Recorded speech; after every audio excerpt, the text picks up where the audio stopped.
Well, I was a fanatic. There's no doubt a fanatic. My goal was to get carried out of the wrestling room because of exhaustion, and it never happened. The thing it did for me every day about 6 o'clock is that when I got out, I looked back in and there was nobody else there. Bottom line was I didn't reach my goal. So guess what happened? I went back in the room again. But I got some quality time because of just some kind of a fanatic goal.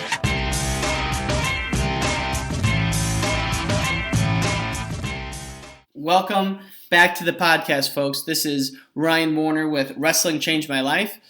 Now, today's episode is with Coach Dan Knight. Coach Knight is a former 4-time undefeated state champion and is one of the top high school coaches in Iowa. So this guy knows what it takes to compete at some of the highest levels. And in this episode, we talk about his philosophy on competition and leadership, and we also take a look at his journey through the sport.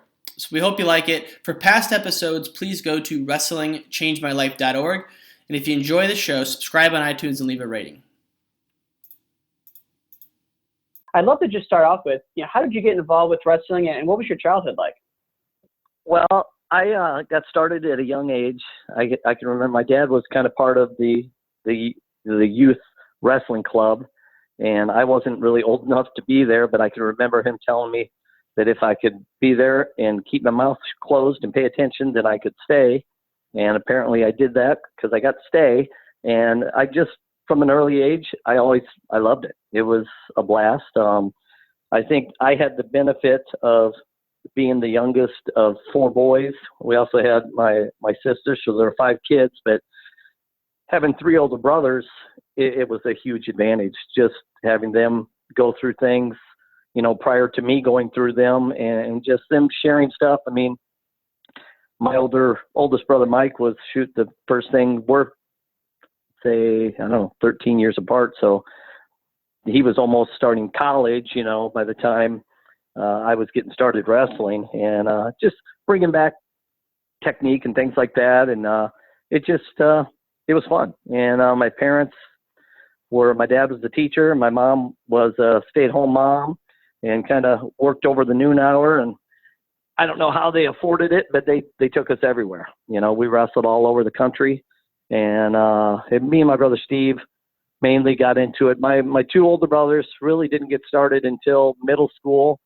They boxed, actually. My dad was a boxer, and so my older brothers, they boxed like we wrestled when they were little.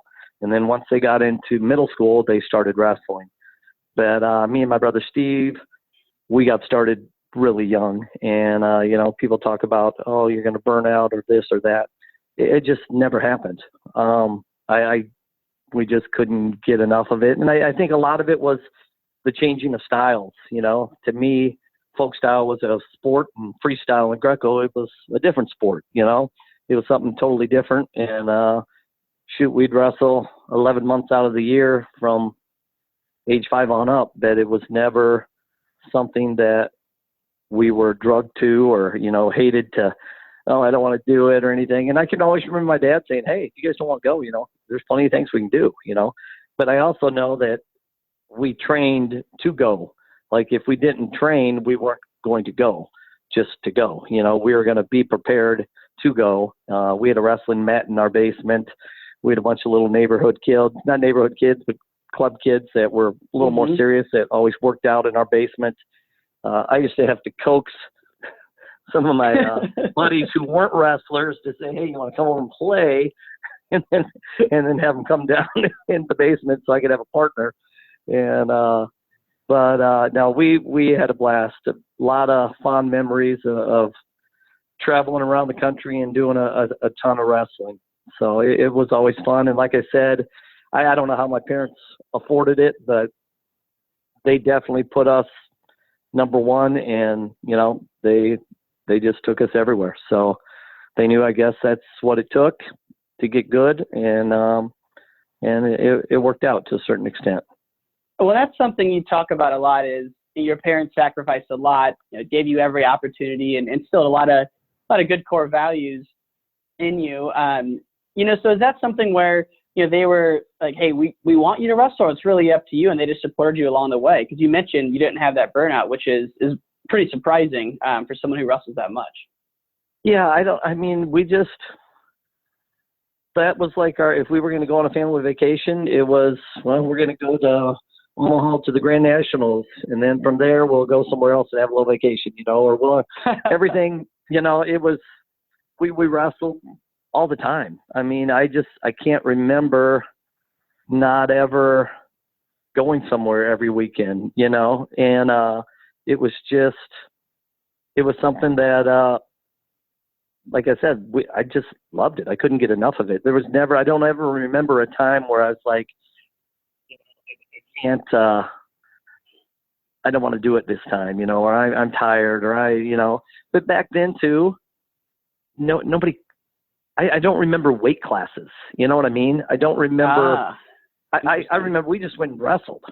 To me, the only negative thing about our sport is the dang cutting weight. It gets old, and I never remember the Nationals, of course, you had to make a weight, but I never remember like cutting weight.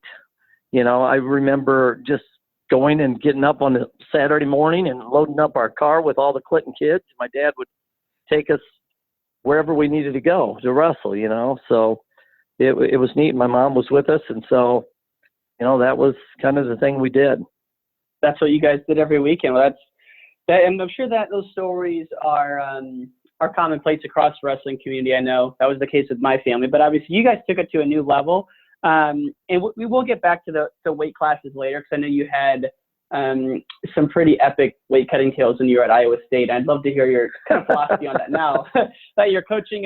You're coaching one of the powerhouses in Iowa, and I'd love to get your thoughts on that. But sticking with your childhood and your high school career, so you mentioned your brothers wrestled. Your brother Jeff was a state champ, and then your brother Steve was a multiple-time state champ, All-American at Iowa State. So you had some good role models to look up to, and obviously drilling with those guys every day. I mean, what could be better in terms of developing skill and getting mentally tough and loving to compete, because brothers certainly have to do that.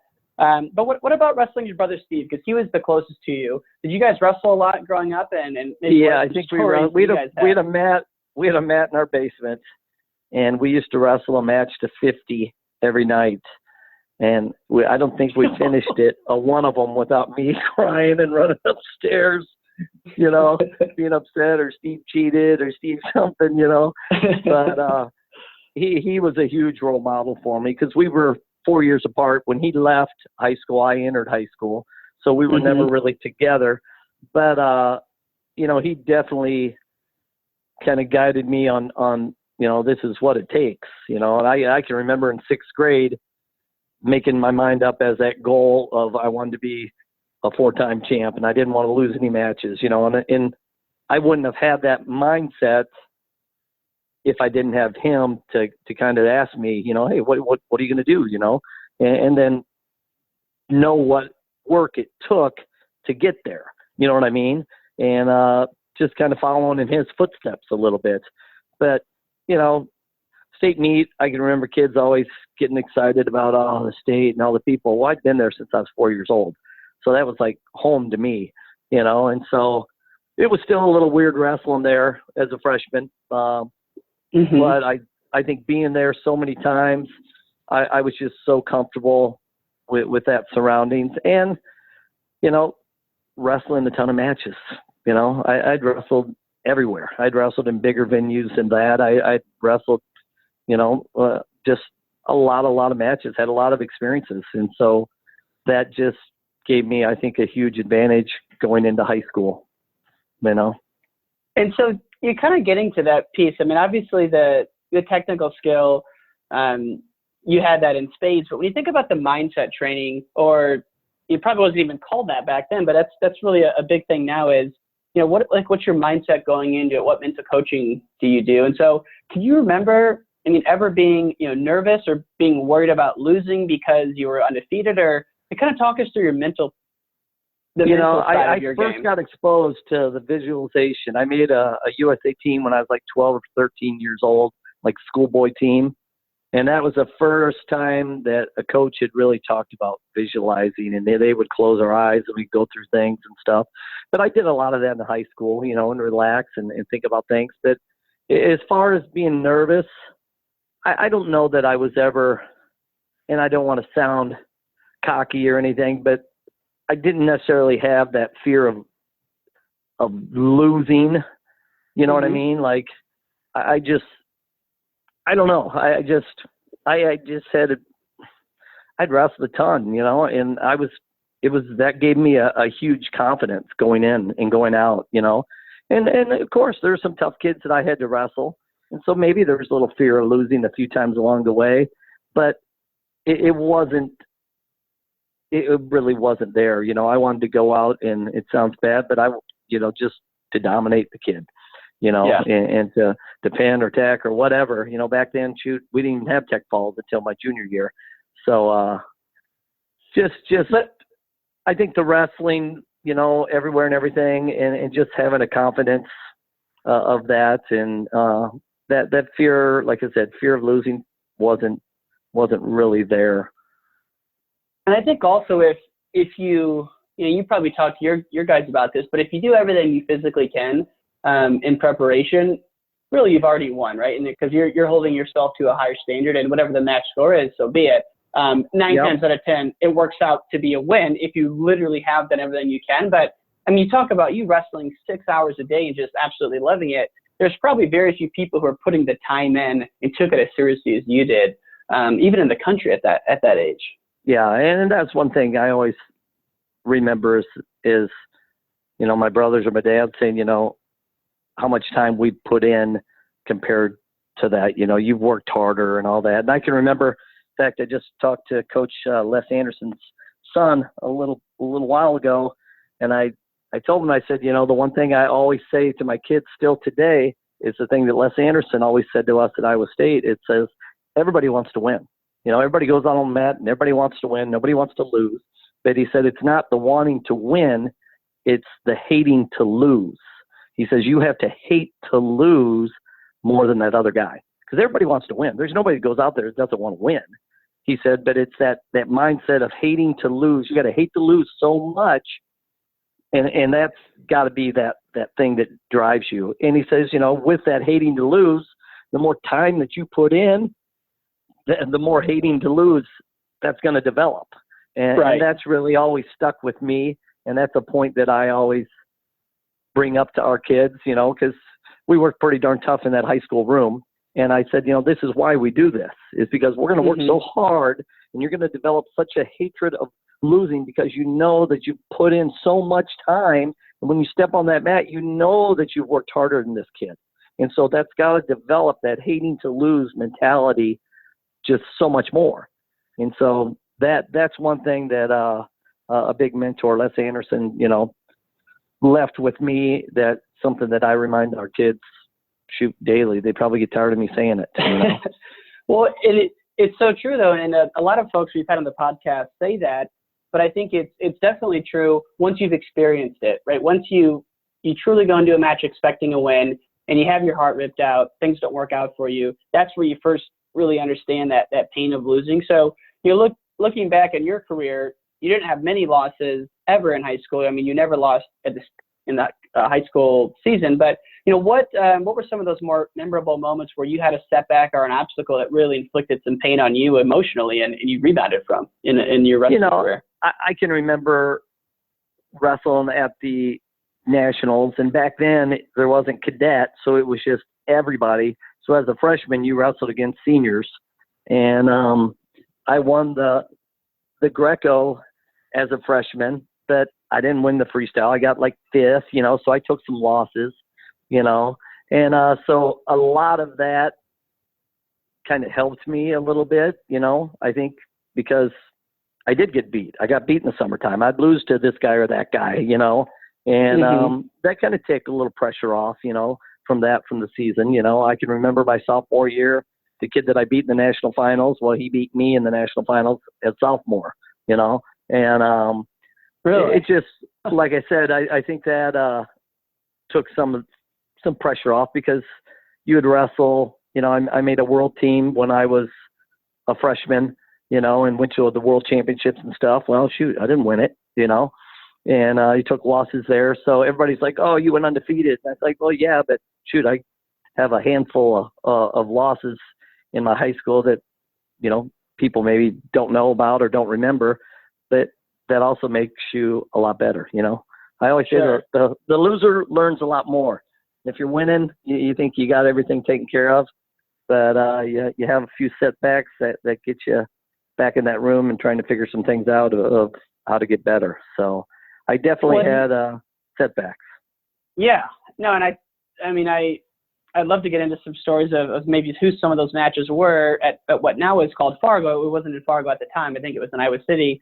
But I know that being as close to your brother as you were, I'm sure you kind of felt like you were losing those matches whenever he lost. And then one in particular was, I think it was his sophomore year. Steve was going into the state tournament undefeated, had maybe won or was second at the freestyle nationals the summer before, and actually had a shocking loss in the early rounds of the state tournament, and then was put out of the tournament. Do you remember that experience at all? I remember that because he'd wrestled that kid numerous times and beat him by, back then, like I said, there wasn't Tech Falls, so he'd beat him by like 20, So maybe give us the backdrop on and like how highly touted your brother was going into that match, because that was a pretty shocking event from what I read about. Yeah, and back then, it isn't like it is now. It's not double elimination. Back then, if your kid didn't make the finals, then you didn't get to come back and wrestle. And I think if I remember, but did he come back and or he didn't place that year, did he? No, yeah, he got what I read. As a freshman. Yeah, because that kid beat him, and then that kid lost the next round and put him out of the tournament. So yeah, it's tough to handle, And I don't know. I just remember the thing I remember about, and it was weird, is those days back when my brother Jeff wrestled and my brother Mike and my brother Steve. I can remember looking at those state brackets and looking at like 5 or 6 or 7 guys that could win it, And then it just, to me, it isn't that way. Like when I was in high school, it wasn't that way. Mm-hmm. And even now, it doesn't seem to be that way. There's maybe that 1 or 2 kids are kind of a cut above the rest of that bracket that, and maybe it wasn't right, but I can just remember seeing, geez, how many tough kids, and couldn't believe how many guys were going to, who potentially could win that weight class. So, but I remember that match. Yeah, even your brother's junior year, though, he wrestled Jeff Gibbons, who I believe is the son or brother of the Iowa State coach. But usually now, if you're a national placer at the summer nationals, it's almost a foregone conclusion that you're going to win state and do it easily. But to your point, back then, it seems like there was battles every round of the tournament. Steve was down 9-3 in that match and came back in the third period and tied it up and then beat him in overtime. Wow. And back then they went a 1-1-1 overtime. You win a whole nother match. You're on your feet and then top and bottom. And I can't remember what the score was, but I do remember he was down 9-3. And I think going in third period and he ended up catching a headlock and maybe got another takedown or what, I don't know what, but tied it up and then beat him in overtime. So I remember that match vividly. Yeah. It's crazy that there boys was were tough. The 1-1-1 was interesting, but I can imagine. Yeah. I can imagine. Well, and here's something funny too. I don't know when we were watching videos, but back then we always picked top. I picked top in every match. That's like, what am I doing?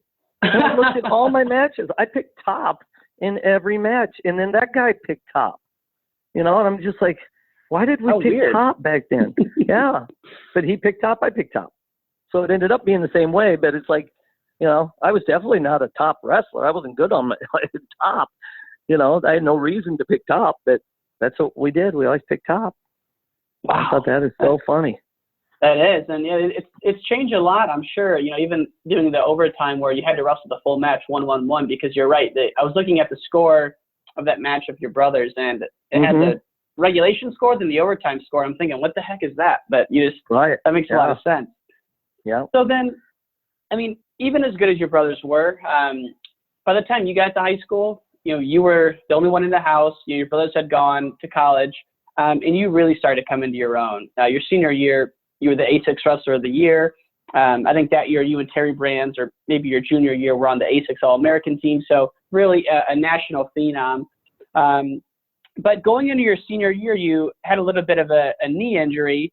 Did that shake you up a little bit, or maybe just talk us through what had happened there on your senior campaign? I had a torn cartilage, and I figured a way. My big thing was Mr. Kerber, Jeff Kerber.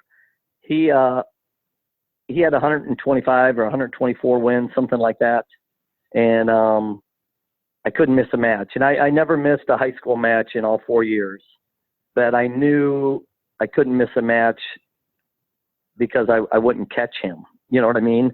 And if we didn't start, we started the dual state tournament on my senior year. And if we wouldn't have started that, I wouldn't have probably had the opportunity to beat his record. But I had knee surgery and ended up wrestling the next day. We had it scoped, and I went into practice. I can remember because it was back then you just scoped it and you were back out. And I can remember going into practice and watching, of course. And coach said, "Hey, Tig," he used to call everybody Tig. And he said, "Hey, can you make weight?" And I was like, "Yeah." And he's like, because I don't think they had a guy at my weight class. And but he said, "Well, they may bump somebody or they may do whatever, but can you go?" And so I can remember having to go make weight the day after I had my knee surgery, and then we wrapped it all up, got the knee pad, and went out there the next day. And ended up not having to wrestle, but had to be ready to wrestle just in case. But that was one thing that was just important to me, that a little thing I didn't want to miss a high school match. And I also had a goal of trying to beat Mr. Jeff Kerber's high school record of, I think he was 124, or something like that. And that was a goal of mine. So I knew I couldn't miss a match. I had a dang kidney stone my senior year too, and the dang day of a meet, and I woke up with terrible pain in my back. I thought I threw my back out or something, and went to the hospital, and then they laid me on the table and everything, and finally released me at about 12 or 1 o'clock, but they wouldn't let me go until I drank all this water. And I was like, I can't drink. I had all that water, and we got approval from the state to weigh in late. So I weighed in at 3 or 4 o'clock. I went and cut weight after they got out of the hospital, and they let me weigh in late, and we were able to drive ourselves down to Burlington. I had to drive down to Burlington and wrestle the match, and that ended up being the kid I had in the state finals. Really? But it was just something I didn't want to miss a match, Yeah. And so that's what we did. So back then, now I think, boy, that's kind of crazy, but it just. I was going to ask you is how, when you're going through this run, right? You went at your freshman year undefeated. Obviously, all 4 years undefeated, and so there probably wasn't a lot of competition in season. Your best matches are probably in the summer. It's like, what was a typical day like for you, and how did you measure progress? Were you just focused on getting the most out of the day and working as hard as you could in practice? Or what were some of the things you look for just on a daily basis to make sure that you were headed in the right direction? I had my brothers that kept a close eye on me, and they certainly watched my films back then and said, "Hey, this, that, and the other." But we had a good team. We were state champs as our senior year, and we just missed being state champs our junior year. I think we ended up getting third. We lost by 2 points or something. First, second, and third were separated by like 2 points. So it was a crazy tight race. But wow. We had great partners in the room. And so it wasn't a matter of not having somebody to work with, but just, knowing that there's bigger and better things ahead. I wanted to, it wasn't so much about that state tournament, but I wanted to make that world team, or I wanted to be, all those kinds of things were in my mind, because back then you had an opportunity to make a schoolboy, and then it was junior, and then it was espoir. That was a category that now that was like a 18 to 20-year-old classification. So it went junior and then Espoir it was called, and then it went to senior. And so, those were kind of my aspirations and kept me going, So you never thought that you were that good because you knew there was a bunch of guys that were capable of beating you in the summertime that you had to keep training for. And do you ever remember a day in high school where you wanted to sleep in and you didn't want to work out, or you just always have that drive and that fire within you? The sport has always just been fun. I've always just loved being on a mat, and rolling around. I mean, there's just, I don't know, maybe I'm weird, but it's just, I tell our kids that too. I said, you got to love the sport. You got to love coming in here, and if you don't love coming in here, then you probably shouldn't be in here, because it's not all that fun. You got to enjoy the hard work. You got to enjoy, getting your body tired and kind of those things. And wrestlers are a unique creature. Some of those things just aren't in other people, but the guys that are, it's just, it's fun to work with those kids. And, I don't know. There's just never been, like you said, a day that I didn't want to be there. But part of it was too, you were a leader. I was a captain not from day one, but pretty close to it.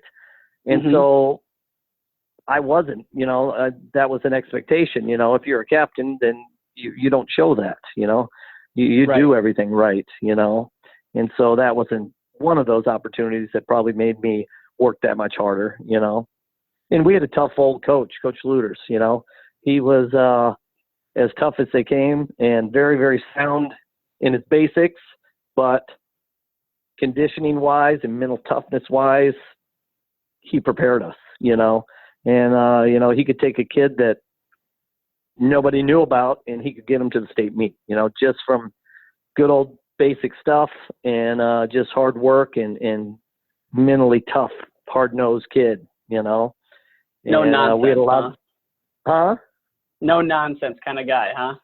Oh, yeah, no nonsense. Yeah, and he treated us guys that had success the same as the guys that were just starting out. There was no separation there.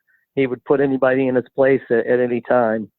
But enjoyed my high school years for sure, because just a lot of good guys, but being a part of a competitive team that was in the state hunt all the time was a blast. It was some good memories.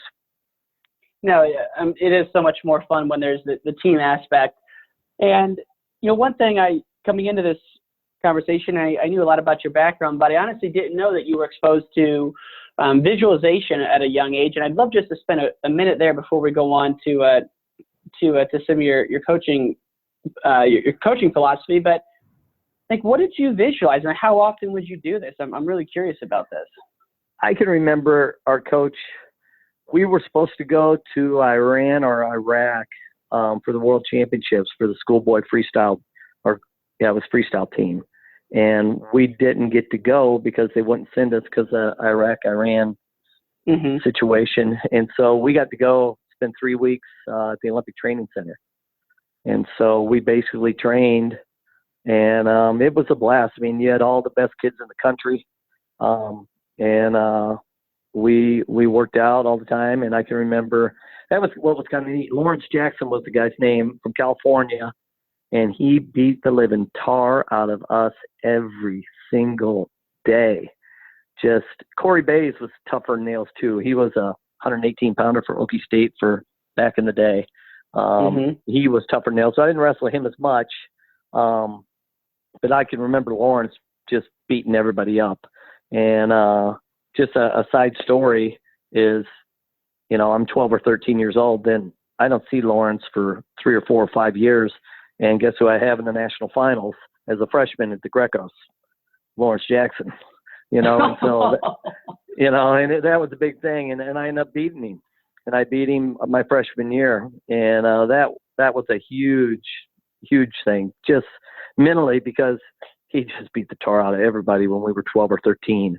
And then not seeing him again, and then having him as a freshman. And then our sophomore year, he beat me. I had him with a chance to get it done. I had a trap arm with seconds to go, and I ended up having a real bad thumb. The tendon snapped in it, and so it was like a club. I taped it like a club, so I couldn't really use it. But I had the chance to gut him for the win. He reached down and grabbed my hand, I can remember, and it hurt so bad. And I couldn't get him over and ended up losing. And so he beat me my sophomore year, and I got put in a cast that right after the finals and didn't get to wrestle my sophomore year in the freestyles. But getting back to the visualization, yeah, we had one of those coaches that talked about that, you know, and had us close our eyes and taught us how to relax our body from our fingers, from our head to our toes, and relax your fingertips, and relax your forearms and biceps, and, you know, and I can remember in high school being able to do that. You know, if I was ever nervous, I'd go after a match, go and just close my eyes, put on some headphones or whatever, and I could knock myself out and fall asleep like nothing, you know, but just to be able to relax and visualize myself, you know, doing the exact right things and visualize how my match is going to go and things like that at a young age. And that's something that I think is a big part of the sport, is that visualization, having that positive thing in your head, how things are going to go, you know.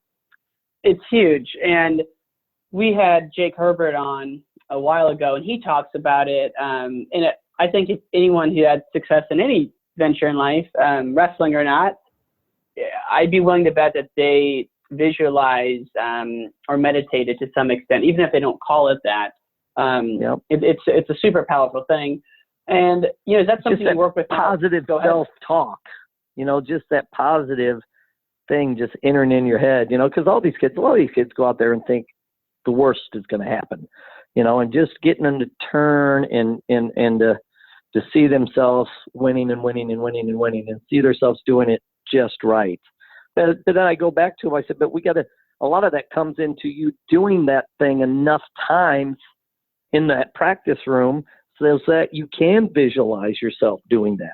If you haven't done it enough physically, it's more difficult to visualize yourself doing it, you know, that muscle memory and that it goes into your mind too. And so, you know, that's one thing I tell our kids a lot too, is just that repetition part of it is very important too, to be able to visualize yourself. You got to physically, I think, do it enough. That's a great point. And obviously that gets to the other part of the equation, is coupling the positive mindset with the actual work, right? To make the leaps and gains that need to be done. But yeah, I mean, it's almost impossible to visualize something that you haven't done before, right? So I think that's a great point, a good reinforcement. So, you know, after high school, you went to Iowa State, were an All-American, had a career-ending neck injury, which I'm sure was an incredibly tough thing to get through at the time. And now you're a coach at one of the elite high schools in Iowa, Bettendorf High School. So how have you applied, or applied's the right word, but, you know, use that setback at Iowa State where your career was ended, you weren't able to wrestle again after your sophomore year, to what you're doing now with coaching and developing these young athletes? Yeah, I mean, I definitely had different goals and plans coming into college, and definitely didn't achieve what I had planned to achieve, and definitely didn't do what I hoped to do after college, you know, going on to make world teams and going to the Olympics and things like that. But, you know, things happen for reasons, and I was thrown into coaching at a much early age. You know, I think my first head job, I was 24 years old. So, you know, I've always had the opportunity to be a head coach, which was important to me because I got to do it the way I wanted to do it, you know. And I had a lot of experiences. So even though I was young, you know, I felt like I was very confident in being able to be a head coach. And technically, I knew what I was doing, you know. And so the coaching thing is awesome. And you go back and you look, you know, if I had to do it all over again, you know, I don't think I'd want it to end any differently than how it is right now, because, you know, I met my wife that much earlier, and got married and had kids and all the kind of things and the joy that brings, I planned on wrestling till I was 32 years old, and I got married when I was 26.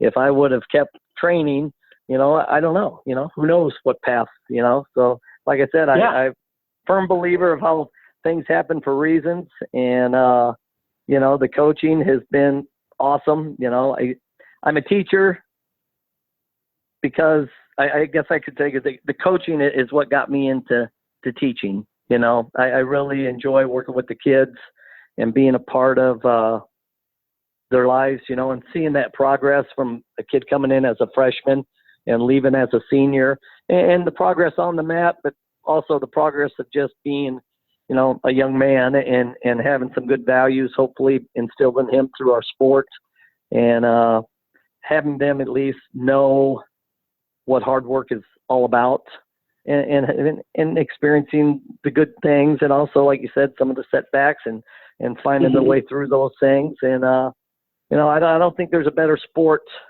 that around that can give you all those things and prepare you for later in life.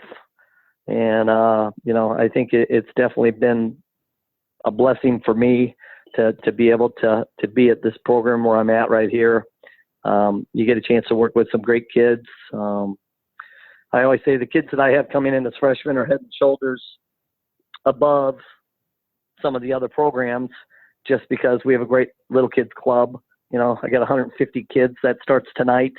There'll be 150 little kids, and we'll have dozen plus coaches, and it's just, it makes my job easy, so I got kids coming in, and they make it fun. They make it fun for these little kids from kindergarten through 8th grade, and they want to come and be a part of wrestling in high school.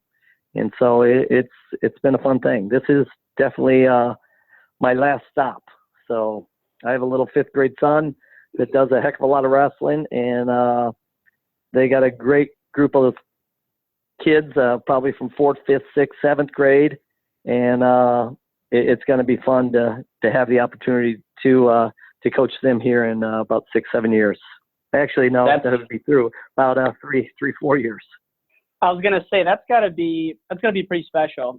Being able to coach your son and apply all that knowledge you have to that. But I think how do you balance being that overzealous parent, which I was involved with coaching. Obviously, you are.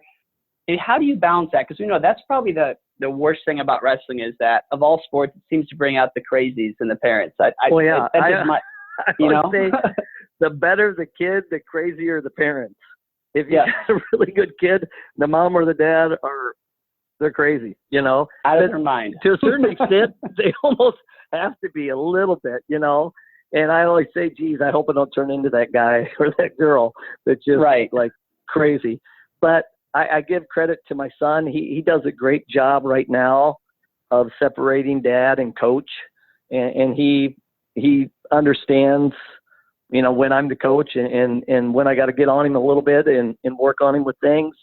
But, so far it's been fun for him. And, I use the same model that my dad did with me, and I take him everywhere. We went down to Atlanta to the national freestyle and Grecos, and we went up to Michigan for this. He's heading to Cleveland here before Christmas for some duels. They go down to Kentucky for some other things. So he's getting the experiences and traveling like we did all over the country. My only problem sometimes is I can't be there a few times because of my, the high school coaching season. So that's kind of tough. But, we have a great little kids group here, and but I want to expose him to other places too. And so we also are part of Seabolt Wrestling Academy. And so we try to get up there at least once a week. And that's just a phenomenal room. But for me, it's just I want to get him in front of other coaches that I respect as well, and that I know that have kind of the same value system and technically are really sound, and you won't find a better place than at Seabolt. And it's just a great atmosphere. And the same thing, we have a club here, Agogi, down in the Quad Cities here in Bettendorf. Nick Terzino, who was a kid that I coached. He was a state champ for me, went on to wrestle at Iowa, and he runs that and does an outstanding job for our kids. And so for me, it's great. Jake's getting a lot of experiences, and I'm still coach, but in those situations, I'm not as much of a coach there as I am a dad. And it's been fun. It's been a lot of fun. And, I hope he continues to enjoy the sport like I have, and continues to wrestle, and Dad will enjoy going along for the ride. Absolutely. Yeah, absolutely. All those clubs and academies are awesome. That's something I wanted to ask you before we wrap up here is, how do you think about this explosion of all the clubs and academies and wrestling all the time? How old do you think is the appropriate age for a kid to be wrestling 11 months out of the year? Or does it really matter if they're having fun? How do you think about that as a parent and a coach? Well, I know your body is not going to take it, because I'm sitting here right now in a chair and just got done with having 3 neck surgeries here in the fall. I got a neck that's not really good, and a lot of that maybe is genetics, but some of it's our sport, and it just beats you up a little bit. And I don't think you have to wrestle a ton of these little kids that wrestle 60, 70, 80 matches a year is probably a little too much. But on the flip side, you got kids, my son, he wants to go somewhere every weekend. He'd wrestle every weekend if he could, Mm-hmm. And so do you not take him, or do you take him, But these clubs, yeah, I mean, I can remember when I had my KWA started, there wasn't anything around really. And now there's clubs everywhere, just look at all the clubs just in our state alone. It's crazy, but it's good for the sport. And, it gets kids like that. That's one of the reasons. I mean, we have great kids here in the Quad Cities, but we go out there just to get a different atmosphere. And, there's that room, Seabolt room is tougher than heck, and you got state champ upon state champ and national champ and national champ.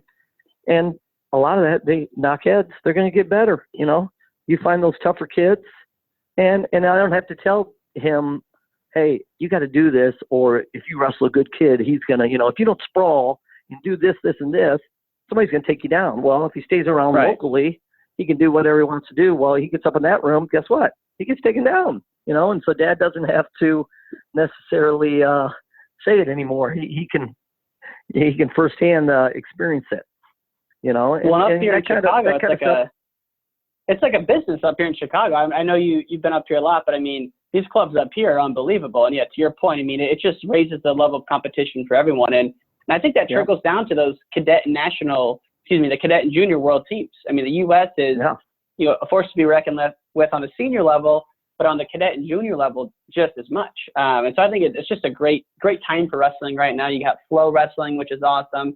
You got, the UFC, and you got these young kids coming in competing with everybody because of their experiences, because of those clubs, because of those regional training centers and all that kind of stuff. It's just, you get around better kids and hey, you're going to get better, and you get around some good coaching too.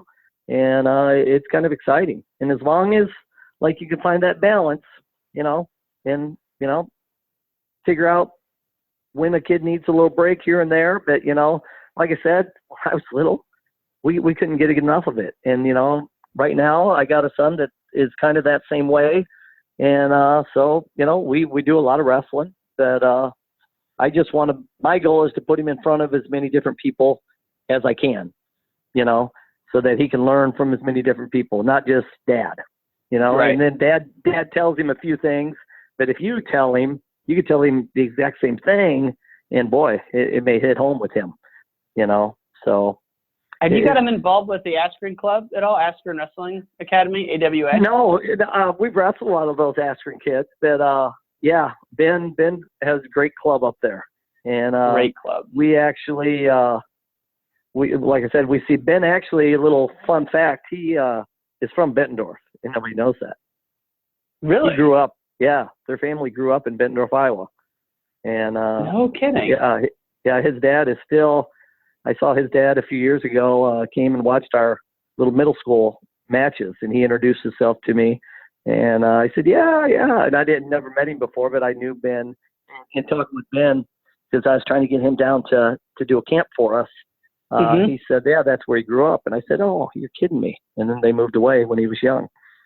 But I was like, a little kind of crazy fun fact. But no. His Mental Mondays are amazing. Do you watch those? Do you know what those are? Oh, no.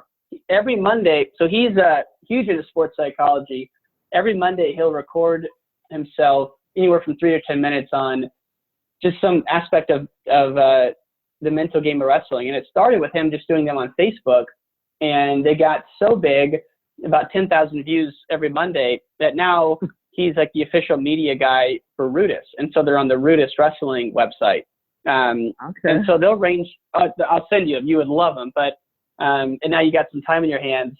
You can watch all the backlogged ones. But, that's anywhere from, just getting comfortable with being tired when you're wrestling because you're never not going to be tired to, setting goals to overcoming failures. I mean, a lot of them are also really good for parents too, though. And you get into, how he doesn't have his kids, under a certain age cutting weight. And he really discourages it. So it's really good for the parents as much as for the kids. But I listen to them now just to get my day started in a professional sense. They're absolutely amazing. And it's every Monday? Every Monday. It's called Mental Monday. Right. Yeah. And it's, check it out. Oh yeah. I'll send you a couple of my favorite ones, but no, he did them proficiently for about 2 years on Facebook. And then, he's a partner at Rudis. And so that got picked up with them now. So they're doing some great things at Rudis. That's awesome. And we're going to wrap up with some quick rapid fire questions here, Coach. 5 questions and we'll let you go. Is that cool? All right. Let's get started. Toughest match that you can remember for you personally? In high school? Any like when someone says, when was there a match when you were in the pain cave, when you were absolutely hurting, and whether you won or lost, it was just an absolute freaking grind for you? Well, first thing comes to mind is toughest match is it's kind of crazy story because it was Bettendorf kid. Craig Wagner. Jack Wagner, who wrestles at UNI. Yeah, that was your freshman year, right? And I coached him. It's his dad. Mm-hmm. Yeah, it was my freshman year, and his dad was a senior. And I bumped up to 105, and we wrestled, and that was a close match. So he was tough legger, big, strong kid, and so that's kind of a funny story that now that we're good friends and stuff, and because Bettendorf and Clinton were huge rivalries back then. So yeah, that's when I think of that, I think of Craig. Well, and just to give some folks some context, Craig Wagner, a huge supporter of wrestling in Eastern Iowa, a great guy, huge. Just I couldn't think of a nicer guy. Yeah, when I talk about Summit and Agoge Wrestling Academy, that was Craig Wagner's doing. He put up a building and gave us an opportunity to have a club where people from everywhere could come, and he's so nice. He doesn't charge the high school kids a dime. They don't have to pay a dime. Yeah. They come in and work out, just he wants to provide an opportunity for kids to get better and to give back to the sport of wrestling. And so he probably loses money on the deal, but he still provides that opportunity for them. And then also provides little kids. They probably got 30, 40 little kids that come, and train twice a week. And, that's a big reason for my success at the high school level, because these little kids wrestle at Bettendorf Wrestling Club 2 days a week, and they wrestle down at Agoge 2 days a week. And then if I was healthy, I run my night wrestling academy on Fridays, and it's not hard wrestling. It's just technique. It's just getting them to learn some things that maybe they aren't seeing at the other places. And, so those little kids are on the mat almost 5 days a week. And so they got to get better, Yeah. It just happens. And so, a lot of our success is attributed to that facility right there in Craig Wagner. So for the people who are not familiar, he did a lot for my brother, Tanner, and I, and he's awesome. For folks of you who don't know the name or know the club name, it's very much like the facility is equivalent with Overtime School of Wrestling up here in Chicago with it's just state-of-the-art facility. You have to check it out online. And I'll Yep. provide some links to that in the show notes. But okay, so that was your toughest match, which makes sense because you were a freshman. He's the returning state champ, and you go up a weight class and beat him 5-2, which, I mean, that in itself is unbelievable. Okay, so next question is, what's your best memory from wrestling that you can think of? Oh, geez. Like best win, or just any moment. I mean, like your favorite memory, whatever it might be. I would have to say it just comes to mind. Like that 4th state title is pretty special, you know. Yeah. After you win that in that standing ovation, that kind of sticks in your head forever. It's a neat tradition that Iowa does, and I'm sure other states do as well. But you know, just to have everybody on their feet after you win, that's a hard thing to forget. I can't. Yeah, I mean, I can only imagine. Okay, third question is, what's the best match you've ever watched, whether it's college or freestyle? What's one that the diehards can look up in YouTube or try to find that you thought was one of the best matches you've ever seen? Oh, geez. Probably the Olympics trials in Indianapolis, and it was Dennis Hall and the Brandon Paulson match in 2004? Yeah, Brandon Paulson. Yeah. And I happened to be sitting next to Brandon's sister in the match, and she's going absolutely crazy. But that was the greatest match.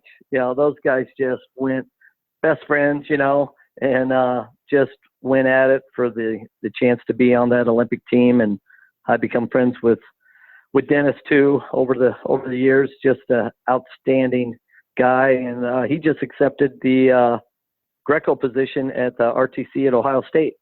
So that's a big win for Ohio State because he's just an outstanding guy. It's a big win for Greco too. I do. Yes. I remember that match. I was in 8th grade. My mom took me out there to that, and we were watching because Matt Lackey, a local guy, was competing in it. But you know, we stayed for the whole thing, and it was an 18-minute match. And I wish that the rules now reflected overtime that way, rather than these ties that we get now, which kind of drives me crazy. That was a hell of a match, though. Yeah. And then Ironside and Kerry Colat. That's a good one too. That I know. That's a really good one. That's a great match. Yeah, and McElravy and Abbas in the finals. Jerry Abbas. Yeah. Unbelievable McElravy match. came back. Yeah, that was one of the greatest matches that I watched. And he was a true freshman, and that was in Iowa. Yes, City, he was. Right? Yes. Yep. True freshman. Yeah. He had been pulled in last minute, and then Terrier Troy Steiner forced to cut down a weight, and he was the returning Steiner, national I think, was champ. ranked. Yeah, he was ranked number 1 at 42. Talk about and he had won it the year before. Yeah, and he didn't win it at 34. He got third. Yeah, crazy. Yeah. But they won a national title because of it. You know, talk about sacrifice for your team. Last few weeks going in your season and make the pull down to 34 so this true freshman can come in, and then you end up not even winning the thing when you were ranked number 1 at 42. And, you know, I don't know point-wise what it was, but, geez, I don't know. Maybe they don't win big it swing if they don't do that. So, big sacrifice for Terry. And the crazy thing about that was that McElravy, I think I'm remembering this correctly, but he might have got beat his very first match, but then went on at Carver, but then went on to obviously, you know, he could have been a 4-timer, got beat by Illinois. Marinelli. His junior year, Illinois. and then Carver again. Well, and then he redshirted, and then he came back and wrestled Bono at UNI, which was a hell of a match there in the finals. But I mean, those were some incredible tales to hear in the Iowa room. But that match in particular, Abbas and McElravy, I'll post that as well. That was a great match. And then, of course, Stephen Abbas Jerry's brother, went on to be one of the best wrestlers in the 2000s, hands down. Yep, for sure. Great family out of Fresno, California. Yep. So I said I had 2 more. We'll kind of combine this question just into one, but you know, we've touched on it a little bit. But you know, how would you say wrestling has impacted your life? And then on that same note, I always ask everybody this, but if you were at the store and someone came up to you and said, "Why would my kid wrestle?" What would you say? So I'm just kind of combining those two questions into one here, but I'll just leave it to you, Coach, to close things out on I the don't impact. think there's a better sport. I mean, it fits, to me, it fits anybody. You can be short, you can be tall, you can be heavy, you can be skinny, you can be strong, you can be weak. There's a place for you wrestling wise. It doesn't, like football. If my son's probably not going to be a football player just because of his mom and dad are kind of little, but he can be a wrestler. Anybody can be a wrestler. And like I said, I think it teaches you a ton about life. It prepares you, for setbacks, for hard work, for day in and day out grinding, for being in a situation that maybe you don't like being in, but you still got to be there every day. It just prepares you for life. And as far as wrestling for me, it's just such a big part of my life. I mean, I honestly don't think there's a day that goes by that I'm not online watching something. YouTube is awesome. Flow Wrestling is awesome, especially with their new things they're doing with all the technique. And I'm a technique guy. I just love watching technique and figuring things out. And I always tell the kids today, they have no excuse for not being able to figure out something that they have problems with. Because when we grew up, we didn't have access to what they do. I mean, they can literally type in counters, defense to double legs, or setups to double legs, and then you see Jordan Burroughs right there showing you all the best guy in the world showing you what he does, and they have almost free access to it. I mean, flow costs some money, but very, very worth the money, and shoot, I can sit here at home and watch the World Championships. It's just awesome. And awesome. So now wrestling's been a huge part of my life, and it always will be. And it's just it's been a special thing. No, I mean, obviously it's a huge part of your life, and you're just a huge influence in the Eastern Iowa, Western Illinois area, and do a lot for it. Just real quick before I got you though, because now this is just a selfish question. I'm getting back into to some volunteer coaching this year at a Catholic school up here in Chicago, but what resources do you like for technique? Do you like Colat's library? Do you like Flow? There's so many that sometimes you don't know where to go. What are some ones you go back to frequently? I have them both. I just love searching online. I mean, there's so much stuff on just YouTube. It's free. Yeah, it's free. But no, I love Flow's stuff and the way they're setting it up recently. Like right now, he has it set into books, so you can go to like book 1. And it's all just basic level positioning and stuff like that. And you go into book 2, but you can also search out, I love Cale Sanderson stuff, so like Cale Sanderson, hey, there he is.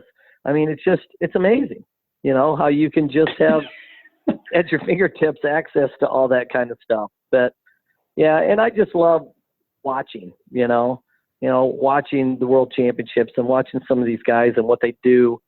Some of these foreign guys, because they do different stuff than we do, and it's just like, holy cow. And now I can sit here and watch every match of the World Championships over and over and over again, and pick out little things. And, I love to get on the mat and then see if that works, and how we can figure that out and what we can do and change it and make it something that we can use. And I guess this year, my neck, the way it is, it's going to be a hard year because I'm a coach that's very active on the mat, wrestling around, and I think my wrestling live days are pretty much kind of done, but I want to at least be able to still be able to show technique, and hopefully as things heal, that will be a possibility. But yeah, I love technique, and I love just sitting and watching wrestling. So I'll believe it when I see it that your days are wrestling live are done. But hopefully for the time being at least, so you can get healthy. If I'm smart, they're done. I just what I've been through in the last few months, I don't want to do again. So I think, yeah, I don't know. Maybe I can roll around with my son until he gets big enough to whoop me. But Yeah. Exactly. It'd be nice to at least be able to do that for sure.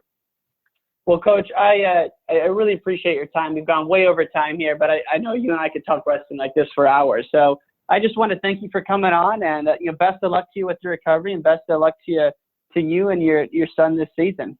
Excited for you guys. Thank you so much, and I just want I want to say thanks for reaching out to me. I appreciate it. I enjoy talking wrestling anytime, and I just want to wish you the best of success with this podcast. So we'll be watching, and again, I want to say thanks. I appreciate talking.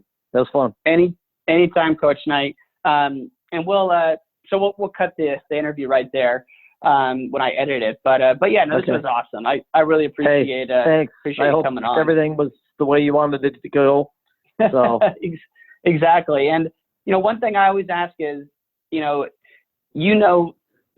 have a pulse on the wrestling world and all those relationships far better than I do. So if you think of people who you think would have good stories to tell, just let me know, and I can reach out to them, and we'll try to get them on here. So it's this isn't limited to people who are 4-time state champs. I'm interviewing a guy next week actually who had a run-in with a law at a young age, and actually wrestled in high school, had a run-in with the law, got out of jail when he was 26, and then wrestled for a JUCO team in Oregon and was a national qualifier. And wrestling had a big impact on his life. So it doesn't have to those be stories right there. That's awesome. Yeah, it's going to be awesome. His name's Richard Jensen, but he does a lot of motivational talk now for like Oregon State, and I think he's pretty close with Jim Zaleski, who's coaching out there. So stuff like that is what we want to get out there. I mean, there's obviously business people, there's actors, there's a lot of people who have been impacted by wrestling. So it doesn't have to be like the Jordan Barrows of the world, who we are hopefully going to have on at some point. But I just ask that you keep your ears open, and if you think of anyone who you think we should talk to, just let us know. All right, I sure will. And thanks again. I appreciate it. Thanks a lot, Coach. All right, take care. Bye-bye. That's the end of this episode, but definitely not the end of the show. For more episodes, please go to wrestlingchangemylife.org. Subscribe to us on iTunes. Give us a star rating. Show the love, baby. Show the love. Thank you so much. We'll see you again soon. Peace.